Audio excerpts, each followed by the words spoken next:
Ladies and gentlemen, good morning and welcome. I am Martin Murphy, Chair of Marine Energy Wales, for those who don't know me. And on behalf of our team, may I offer you a very warm welcome to our 2022 conference here in Llandudno. Some 270 delegates registered and a number joining us virtually online too. Our conference has morphed year by year from relatively small gatherings in the southwest to Swansea, then to Cardiff, then to Newport, and now happily to this, our biggest event here ever in North Wales. Our agenda will give us collectively the opportunity to share our work in presentations, in panel sessions, in the exhibition, the studio and other meeting rooms, the chance to network face to face. How good is that? We will cover tidal stream, tidal range, wave energy, and the new boy on the block, floating offshore wind. Consenting, conservation, policy, regulation, insurance, and assurance will be there to explore and debate. We've always viewed marine energy as a group of technologies that could not only generate electrons, but also provide high-value employment opportunities. And that's why the Welsh Government's programme this Senedd term includes a commitment to maximise marine energy in Welsh waters whilst delivering benefits to the people of Wales. And I hope we're putting our money where our mouth is. And I can announce this morning our commitment to a £31 million investment into Menter Mons Morlais infrastructure off the coast of Anglesey. And as many of you are no doubt aware, Morlais underwent a vigorous public inquiry last year and received planning permission and marine consent in December. And today's announcement brings our ERDF Marine Energy Fund investment in the sector to £105 million across 13 projects. And our hope and expectation now is that this investment will trigger the development of the grid infrastructure, which will in turn unlock the attraction of a wide range of tidal stream developers into North Wales.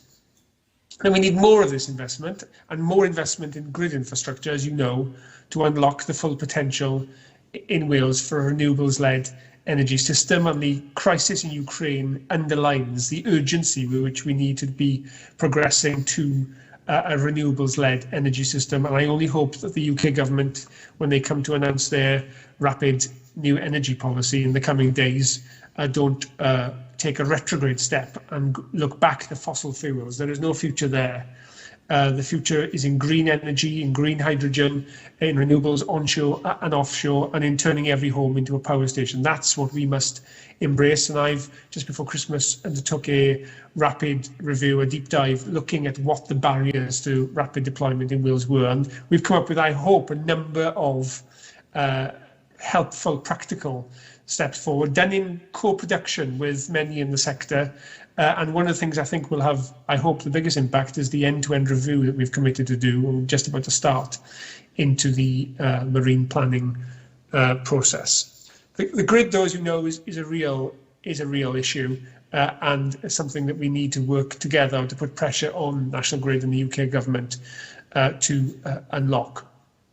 We do welcome their announcement of a 20 million ring-fenced revenue fund for tidal stream projects in auction round 4 and their commitment to annual contracts for different rounds from next year. And this will provide much needed clarity to the sector, but funding needs to increase to maximise the number and the scale of projects in the UK across marine technologies. And we need to work together as a UK on an industrial strategy to make sure we maximise the benefits for the supply chain from this investment. And that's a call I've made to Greg Hands to work together on. We're definitely committed to work together. It makes complete sense.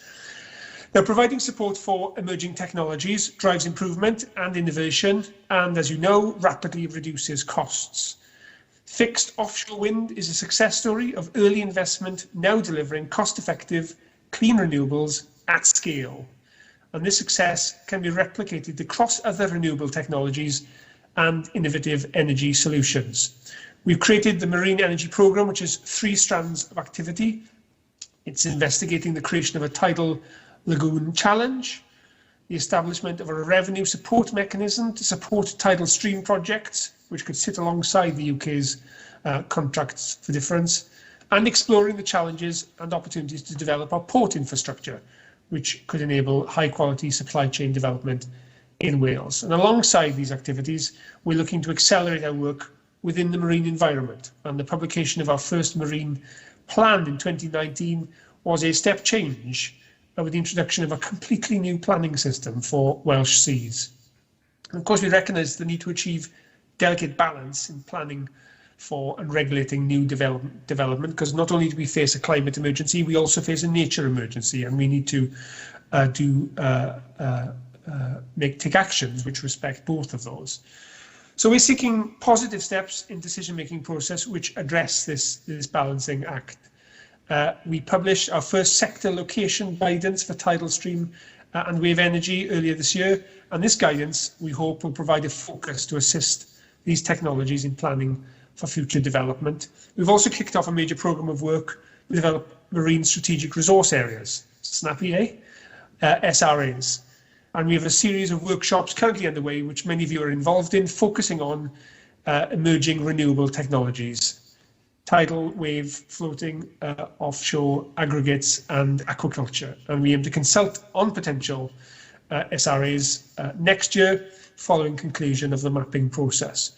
So I hope you feel that we are focusing on getting the fundamentals right, and this will provide us with the evidence and knowledge to make informed decisions in the future. We also welcome the Crown Estate's announcement to undertake a floating offshore wind leasing round in the Celtic Sea to deliver 4 gigawatts of projects by 2035. And we are urging Crown Estates to be more ambitious, to act faster, and to take into account Welsh interests and the Welsh supply chain in our much improved relationship with them. We do want devolution of the Crown Estates. If they can show us that they can deliver the benefits without that, great. But they do need to up the pace, because as I said at the beginning, the imperative is urgent, but the pace of progress is not keeping up with that urgency, and that's something for all of us to focus on and make noise about and put pressure on, and we're doing our bit on that, I hope. And if you feel we should be doing more, then please get in touch. The point of devolution, the point of having Welsh ministers, is we are easy to access, we are accountable, we know what's going on, and we have good relationships. And I'm sincere in that, and please get in touch if you think there are things that we're doing that we're not doing, because we want to make this work. And that working in partnership really is critical. That's how we are going to make sure that we are more than the sum of our parts. And we are collaborating with the Offshore Energy Alliance, with the Energy Catapult, with Marine Energy Wales, with the Wave Hub in Cornwall, and the Isle of Scilly Local Enterprise Partnership. We are actively collaborating with all these different partnerships because we want to work together to realise our potential. And I hope this morning's announcement of the Modernise project will show that we are serious about that. But it's just the beginning of what we need to do. We know that. And together, we all have a responsibility to act, because the consequences of not acting are too catastrophic to think about.